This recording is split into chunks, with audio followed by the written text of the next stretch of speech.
Hi there, this is Dr. Justin. Today's talk is going to be on nutrient deficiencies. Alright, nutrient deficiencies. Well, there's a couple different causes of nutrient deficiencies. The big five we're going to talk about. One is inflammation. So inflammation, there's a couple different kinds of inflammation. We have acute inflammation, where if you cut your finger, a scab forms, or if you bump your elbow, a bruise forms. It heals up in a few days. Not a big problem. What we're talking about is systemic inflammation, meaning it's a systemic throughout the whole body based on diet, lifestyle, exercise, all of those factors. So one of the biggest things that affects inflammation is which kind of diet we eat. So if we're eating a pro-inflammatory diet, high in sugar, high in inflammatory compounds like grains and sugar, those are going to put our body in a more inflammatory state. Okay, the more inflamed we are, we decrease the ability for our body to absorb nutrition.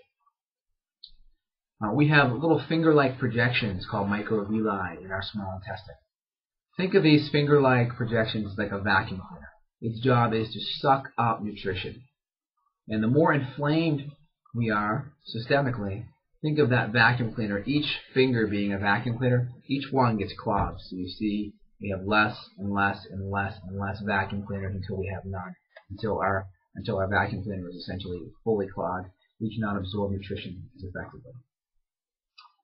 3, if we're just eating foods that are conventional foods, meaning foods that aren't organic, they're just not going to be as high in nutrition because of the fact they are sprayed with pesticides and herbicides, and even GMO things like Roundup. Now, these compounds and chemicals essentially devoid or make the nutrients in the soil very much devoid. So if you don't have minerals in the soil, minerals are needed for the plant to essentially produce an optimal spectrum of nutrients. So it's been shown in certain soils that are devoid of manganese, certain vegetables and fruit will actually have like 50 to 60% less vitamin C. So minerals are actually very important for the plant to produce optimal nutrition. So again, if we have low mineral soils due to the chemicals that the farmers are putting on it, that's going to affect our ability to get much nutrition from that in the first place. 3, having high quality supplements is going to be really important, because even if you are taking high quality organic vegetables and eating high quality organic meat, you're still going to have some holes there, okay? So the supplement is there to essentially supplement the gaps and the holes in the diet. You never want to supplement and eat bad either. You really want to do your best to make some good changes with your diet and also add those in to help fill in the gap to prevent nutritional deficiencies. 4, infections. Infections are very common because infections are this low-grade kind of inflammatory zombie, so to speak, in your intestinal. It's just sitting there. It's just causing this drain on your immune system, this drain on your adrenals. So if we can really cut down and figure out what kind of infection is going on, whether it's an H. pylori infection or a fungal infection or a parasite infection, if we can diagnose what the infection is, we can create a protocol to really help remove that.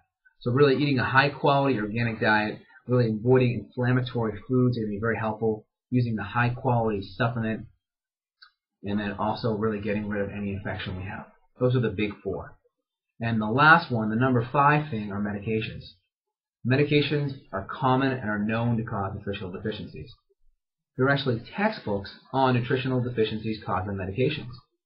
So did you know the most common nutritional deficiency caused by a medication is a statin?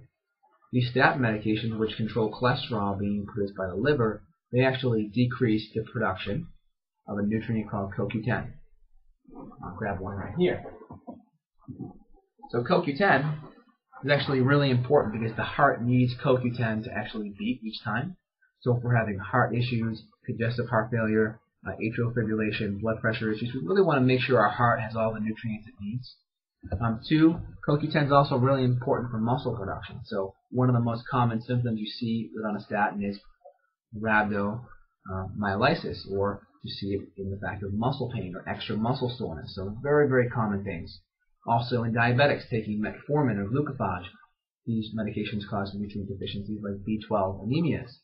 So if you're on a medication, give the office a call. At least make sure you're being supported for the potential nutritional deficiencies that could be caused by the medication you're on.